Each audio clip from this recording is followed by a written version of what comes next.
another juror's notes if those notes conflict with your memory of the evidence.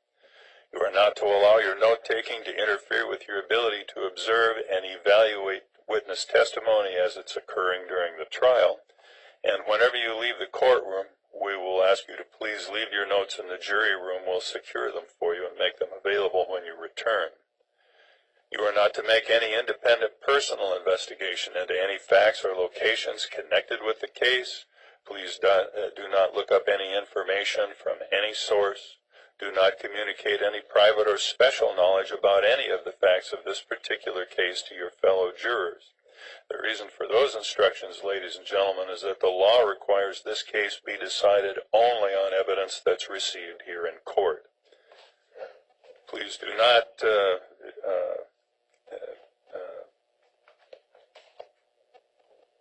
get involved with electronic communication or research with regard to the case while you're serving as a juror. Now, I want to emphasize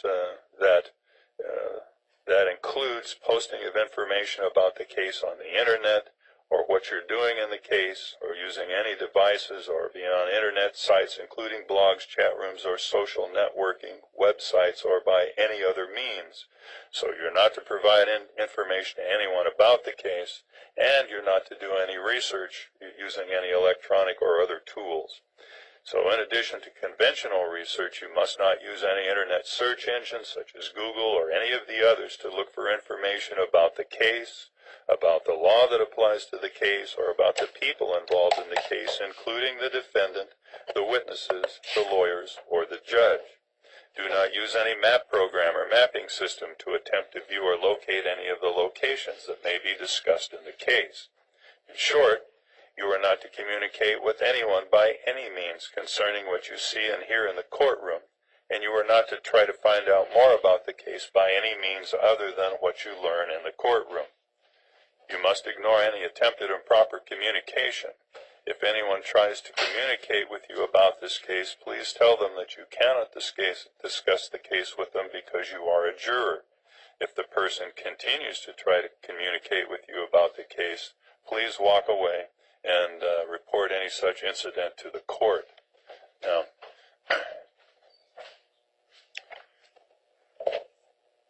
after you've rendered your verdict, or you have otherwise been discharged by me, you will then be free to do any research you choose to do, and free to share your experiences either directly or through your favorite electronic means. I'd ask that during the trial, all phones, PDAs, laptops, and other devices be turned off while you're in court and while you're doing your deliberations. Now, we'll shortly hear opening statements, which should be an outline of the evidence that is expected to be presented. And after opening statements, any evidence will be presented. At the conclusion of the evidence, the parties can make closing arguments to you, and I will then instruct you about the law that applies to the case, and then you will begin your deliberations. At the end of the trial, you will have to make your decision based on what you recall of the case. You will not have a written transcript to consult, and it will not be possible for us to play back recorded testimony. So I'd urge you to pay close attention to the testimony as it's given during the trial. And with that, we'll go ahead and begin the case with opening statements. Thank you, Your Honor.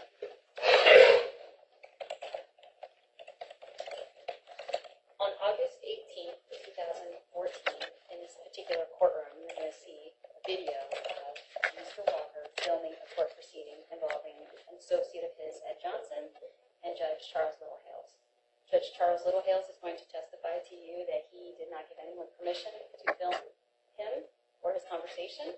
He's going to testify that he was not aware that he was being recorded in any way, and he's going to testify that he didn't see any video camera or any recording device on anyone in that court proceeding, and he is again going to say that he was unaware of it and he gave no permission for it.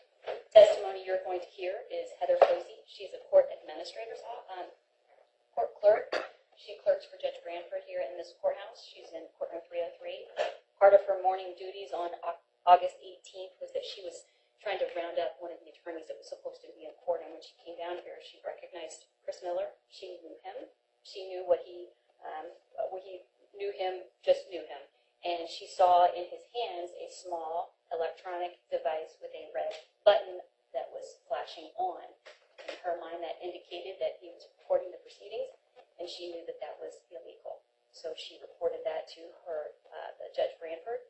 who in turn reported it to law enforcement. Following that, Officer or Deputy McGuire responded when Mr. Walker went out of the courthouse.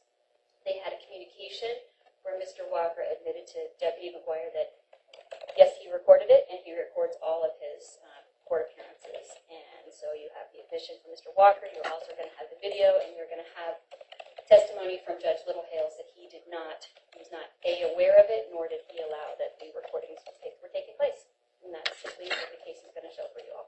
Thank you for your time, and at the end of this, I'm hopeful you'll have enough evidence to come back with a verdict of guilt. Thank you. All right. Now, Mr. Walker, if you have an opening statement to make to the jury, you can do that. You are not required to if you don't wish to. I don't wish to say anything. Thank you, sir. Then with that, we're ready for the state to start its case. Yes, Your Honor, I want to make sure that my witnesses are here. I've been with you for a couple hours, and I told them to meet me. So if you could just give me a second, I can make sure they're here. Okay, we'll keep it moving along, but go ahead and take a look. I will. Just Ms. turn it Branham, on. do you want me to message Ms. Hosey and let her know we're ready? We're just waiting. I will. It never did go on, Your Honor. I'll just call Deputy McGuire. All right, thank you. Just, Okay. just Could one you also moment. check for Judge Littlehales? He is.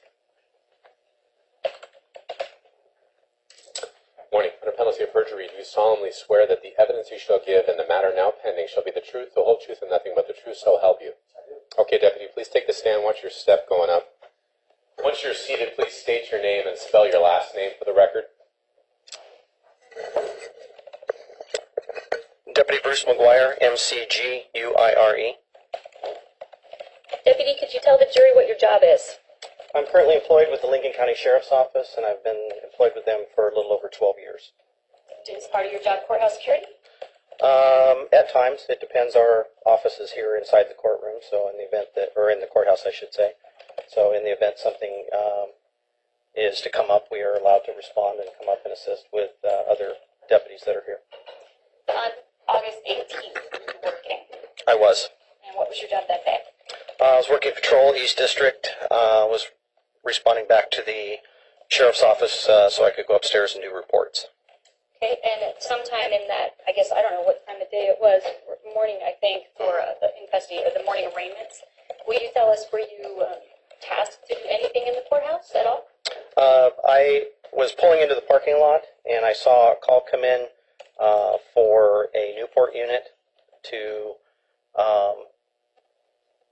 it had come from the court. The complainant was actually the Judge Brantford's courtroom, that they wanted Mr. Walker to be detained for unlawful filming inside the courtroom.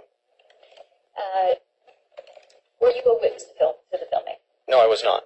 When you arrived, and actually, are you familiar with Mr. Walker? I am. And I guess you can indicate here in the courtroom, is Mr. Christopher Walker present? He is. He's sitting right here in the first table. Indicate the color of his shirt, please. White shirt, please. Yeah, white shirt. For the record, Mr. Walker has been identified. The record will so reflect. So, did you see Mr. Walker on the 18th of August? I did. As I was pulling into the parking lot, and I saw that on my call screen that they were wanting Mr. Walker detained. I advised on the radio that since it was a Newport PD call, because it happens inside or outside the courthouse, but it's inside the city limits, that they were going to respond. I advised them via radio that I just saw Mr. Walker in the parking lot and asked if they wanted me to go and detain him, as it looked like they were getting into a car getting ready to leave the parking lot. When you approached Mr. Walker, did he have any people with him, acquaintances? He did. And who did he have with him? He had Miss Laura Weaver and Ed Johnston. Are you familiar with Mr. Johnston? Yes, I am. And do you know if Mr. Johnston had a court appearance that day? I do. And did he? He did. When you approached Mr. Walker, what was your conversation? I had told him that he was being detained due to the fact that he had been illegally filming inside the courtroom without permission, and that's what the judge had requested. Now, Mr. Deputy McGuire, were you being videotaped at that time? I was. Did you know? Yes, I did. And how did you know? Miss Weaver was holding on to the video camera, holding it up while we were talking. Did anyone indicate to you they asked your permission to videotape you? No. I object to that. Okay, objections noted for the record, sir. Thank you. Did you, guess, were you notified that the machine was operating and that you were actually being recorded? I could see that there was a red light on it that was on, and I knew I was being recorded. Okay. Following this incident, or during this incident, you had a conversation with Mr. Walker? I did. Did you tell him why you were approaching him? Yes, I did. Told him that he was recording? Yes. That he wasn't allowed to record? That's correct. What was his response? His response was that he had recorded in the courtroom multiple times and that he's allowed to record in any public building on any proceeding of any kind, and has done that on multiple occasions. Now, I'm going to show you what's been marked as for identification states Exhibit 2.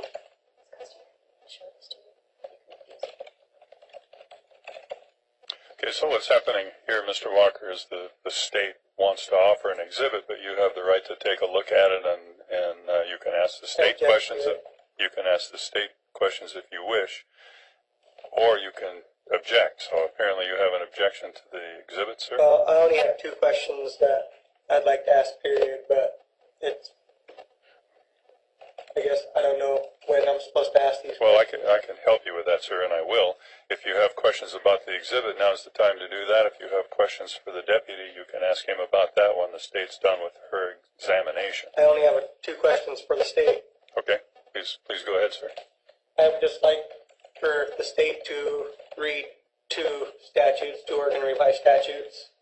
One being ORS 165.540, which is obtaining contents of communications. And then I would like the state to read ORS 165.543, which is interception of communications.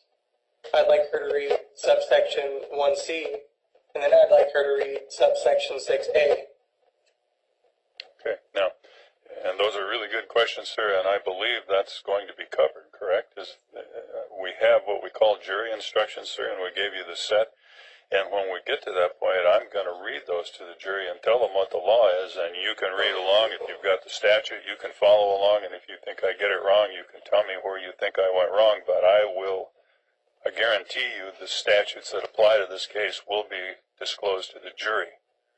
So we can do that. So the question at this point, sir, is do you have any objections to the the DVD, a video that the state wants to offer into evidence? Yeah, I do object to it. And object to this whole proceedings.